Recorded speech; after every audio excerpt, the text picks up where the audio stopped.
Le Grand Matin Sud Radio, 7h-9h, Jean-Jacques Bourdin. Notre invité ce matin à 7h41, Linda Kebab, qui est policière et secrétaire nationale du syndicat Unité. Linda Kebab, bonjour. Bonjour. Le mois de mai 2021, en mai, il y a 4 ans maintenant, Éric Masson, 36 ans, est abattu sur un point de deal à Avignon, brigadier de police. Et Éric Masson a été tué par un homme appelé Ilyas Akoudad, qui a reconnu finalement avoir tiré sur le brigadier de police. Au cours d'un procès très attendu, Ilyas Akoudad a été condamné le 1er mars 2024 à 30 ans de prison ferme, assortie d'une peine de sûreté des 2 tiers.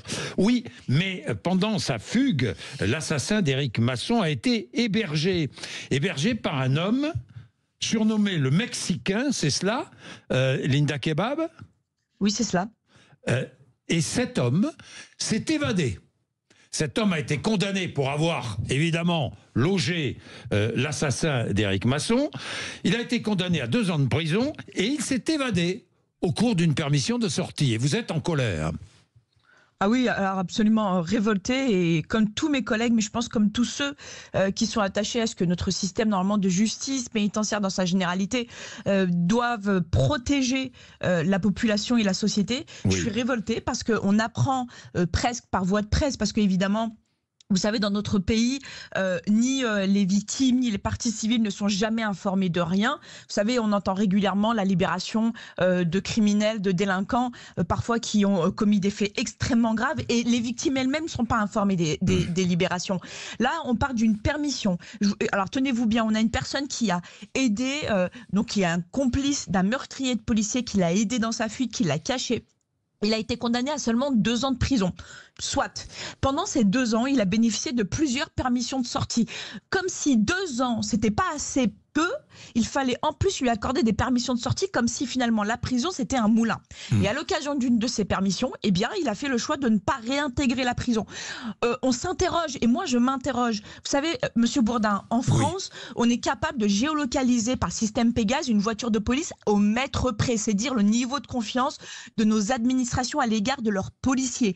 Mais en revanche, un détenu qui a le droit à une permission d'une journée, eh bien lui, il n'est pas suivi, il n'a rien, il n'a pas de bracelet, il n'a rien. Alors il faudrait peut-être mettre aussi des bracelets GPS, les mettre en place. Aujourd'hui, ils sont pas forcément prévus, puisque on a des bracelets, les PSE, donc c'est la surveillance électronique, qui ne sont pas géolocalisables. Eh bien moi, je trouve ça scandaleux qu'on soit capable en France, et qu'on ait estimé nécessaire de géolocaliser les voitures de police au mètre près, mais pas les détenus, notamment pour des délits ou des crimes aussi graves soient-ils, qui ont des permissions. Et eux, ils sont dans la nature, ils font ce qu'ils veulent.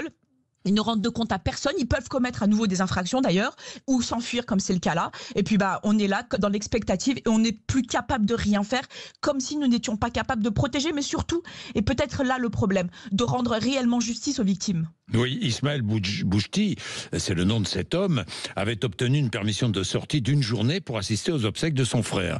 Et comme vous le dites si bien, permission de sortie, il n'est pas suivi pendant sa permission de sortie. Une permission de sortie, c'est quoi? C'est 24 heures?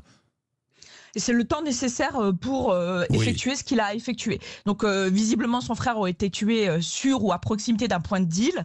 L'enquête dira si oui ou non il est impliqué, mais en tout cas, c'est visiblement dans le cadre d'un règlement de compte. Je ne vais pas émettre l'avis que je porte finalement sur le niveau de cette fratrie.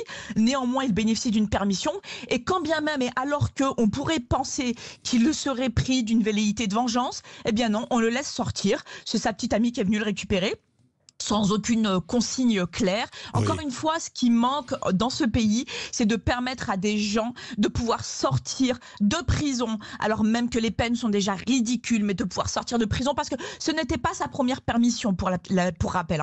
Donc de sortir de prison sans aucun contrôle. Ce n'est pas normal que des personnes, des détenus pour des faits graves, puissent sortir de prison sans un bracelet qui les géolocalise. Il va falloir mettre en place ce système qui aujourd'hui n'existe pas dans l'administration pénitentiaire.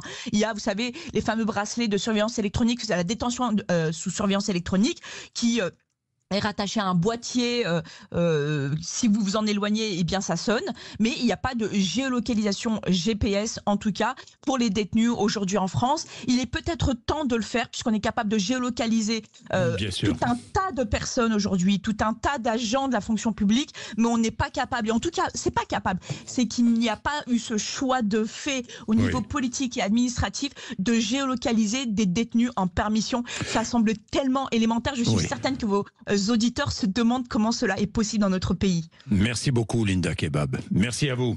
Effectivement, à vous. Ça pose question. On autorise une permission de sortie, bon, à la rigueur, pourquoi pas, mais autant savoir où va celui qui a été autorisé à sortir, ou celle. Il est 7h46, vous êtes sur l'antenne de Sud Radio.